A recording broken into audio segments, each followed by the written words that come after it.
Você gosta de mitologia? Se a resposta for não, não tem problema. Com essa série você vai gostar.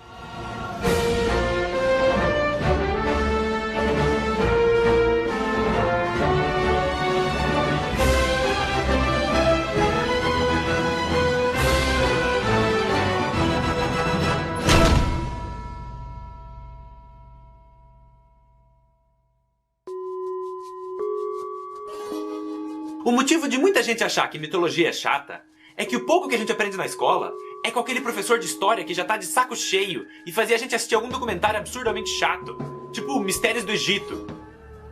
Worshipped as the son of Ra, the sun god. Nossa, cara, isso era que nem um sonífero na sala. E é aí que entra o Mitologia. A ideia desse quadro é contar essas histórias da maneira mais descontraída possível, como se fosse uma conversa de bar. E a maior vantagem desse tema é que todo mundo já conhece os grandes personagens e até já ouviu falar das histórias. Mas ninguém sabe realmente o que aconteceu em cada uma delas. Por exemplo, todo mundo já ouviu falar do Minotauro. Mas algum de vocês conhece a história dele? E até as mais famosas, tipo os 12 Trabalhos de Hércules. As pessoas só conhecem a versão da Disney, que a propósito é bem diferente da original. Mas chega de enrolação, vamos começar essa bagaça. A primeira coisa que tem que ser dita é que uma mitologia nada mais é que um conjunto de lendas criadas por um povo durante muitas gerações. E elas eram usadas para explicar fenômenos que eles ainda não eram capazes de entender. Por exemplo, quando os povos nórdicos escutavam um trovão, eles diziam que era algum deus passando com sua carruagem pelos céus. E assim surgiu Thor, o deus do trovão. Tendo dito isso, a gente pode começar a falar da minha mitologia favorita, a grega. Os relatos escritos mais antigos que se tem documentados são os 2 poemas épicos de Homero, a Ilíada e a Odisseia, e um pouco depois a Teogonia, escrito por Hesíodo, onde ele fez a primeira árvore genealógica dos deuses. Lembrando que tudo isso é antes de Cristo. Mas antes que isso vire uma aula chata de história, vamos começar a falar dos primeiros deuses. Muita gente acha que o deus mais antigo é Zeus, porque ele é o rei do Olimpo e tem aquela barba branca. Mas não, tem muita coisa para trás de Zeus. A primeira divindade foi o Caos, o deus do vazio. Ele era o tudo e o nada. E como já era de se esperar, não demorou muito para ele ficar entediado. Então, literalmente do nada, ele criou Gaia, a deusa do planeta Terra. Ou melhor, ela é o planeta Terra. E quando o Caos viu que ele conseguia fazer isso, ele já se empolgou. Então, na sequência, ele gerou Tártaro, o deus do submundo, que futuramente vai ser o lugar para onde os mortos vão. E por último, o Caos gerou um par de gêmeos. Erebus, o deus da escuridão, e Nyx, a deusa da noite. E faz sentido que eles sejam gêmeos, porque convenhamos, um pra escuridão e um pra noite é bem redundante, né? Um só já cuidava do blackout. A partir daí, a gente começa a ver os netos do Caos. Nyx sozinha gerou 12 filhos. E dentre eles, os mais relevantes são Eris, a deusa da discórdia, que é uma personagem fundamental na história da Guerra de Troia, que eu ainda vou contar um dia. E também 2 gêmeos. Hypnos, o deus do sono, porque Hypnos é literalmente sono em grego, então a hipnose vem daí. E o irmão dele, Thanatos, o deus da morte. Então, mais uma vez, faz sentido que sejam gêmeos, porque a morte nada mais é que um sono que você não acorda mais. Mas voltando ao planeta Terra, Gaia sozinha dá luz a Urano, o deus do céu. E agora você deve estar pensando, pera aí, nós temos um planeta com esse nome. E você está correto, amiguinho, vai ganhar um biscoito no final da aula. Urano é o 7º planeta a partir do Sol. Mas o que você provavelmente não sabe é que todos os planetas do sistema solar são deuses gregos. As pessoas só não reconhecem porque a gente usa os nomes romanos deles. Não se preocupe, eu vou explicar. O que aconteceu foi que o povo romano daquela época foi muito influenciado pela cultura grega. Então eles acabaram adotando muitas das crenças e do estilo de literatura deles, fazendo com que a mitologia romana seja praticamente igual à grega, só que com nomes diferentes. Então Mercúrio é Hermes, Vênus é Afrodite, Terra é obviamente a Gaia, Marte é o Ares, Júpiter é Zeus, Saturno é Cronos, Urano é o único que já está com o nome grego, Netuno é Poseidon e Plutão, que não é mais um planeta, é Hades. Ah, e de brinde, o Sol é o Hélio, que foi a inspiração para o nome do elemento. Mas voltando à história. Depois de Urano, Gaia gerou mais 2 filhos. Órias, o deus das montanhas, e Pontus, o deus do mar. Ou seja, ela estava fazendo um paisagismo nela mesma.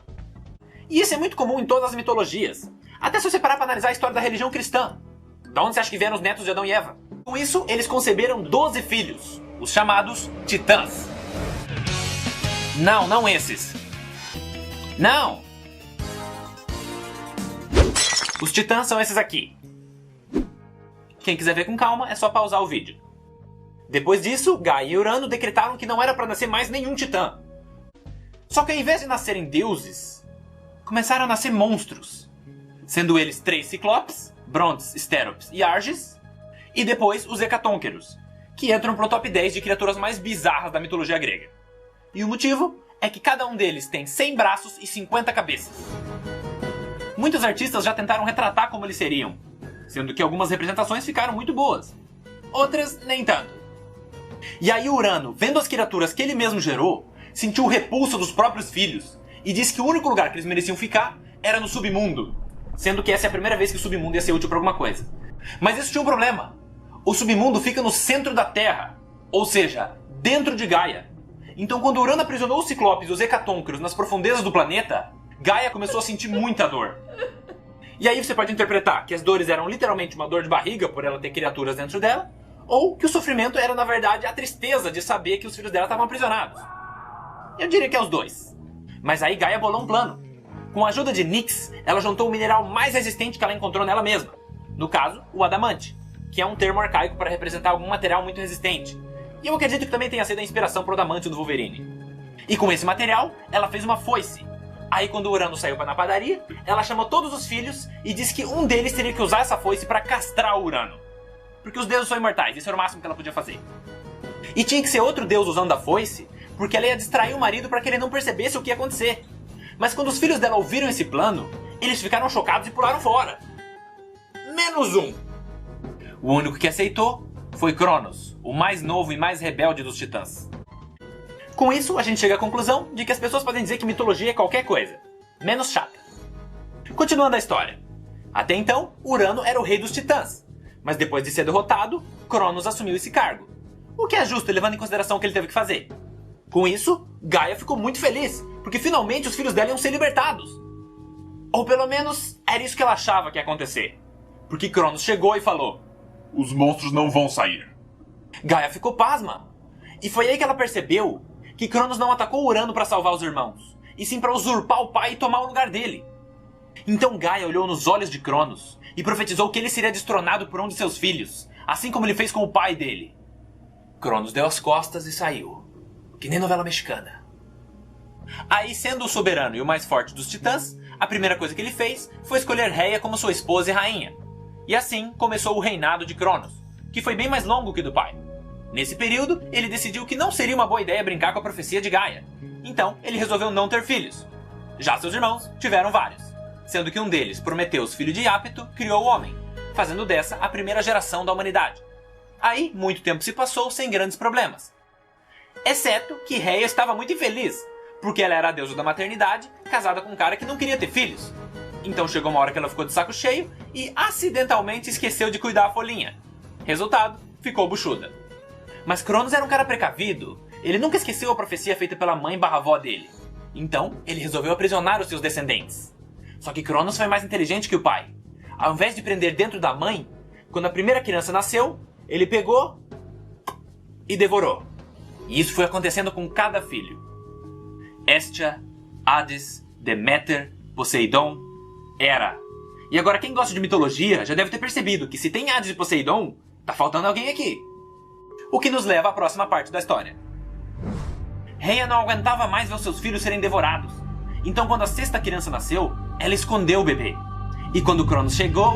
pera aí, dá um pause. O importante é que no lugar da criança, ela entregou uma rocha enrolada no cobertor. E eu gosto de imaginar que era uma pedra com smiley pintado de canetinha.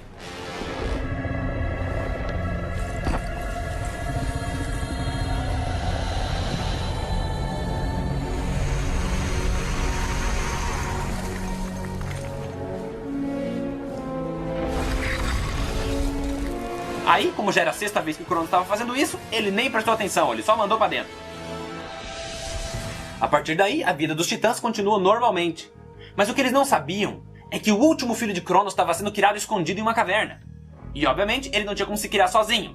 Quem cuidou dele foi sua avó, Gaia. Então esse garoto por muito tempo foi mantido em segredo na ilha de Creta. E ele foi crescendo e se tornando cada vez mais poderoso. Até que depois de décadas de treino, ele sentiu que finalmente tinha chegado a hora de cumprir a sua missão. Confrontar o rei dos titãs, libertar seus irmãos e concretizar a profecia de Gaia. O nome dele era Zeus.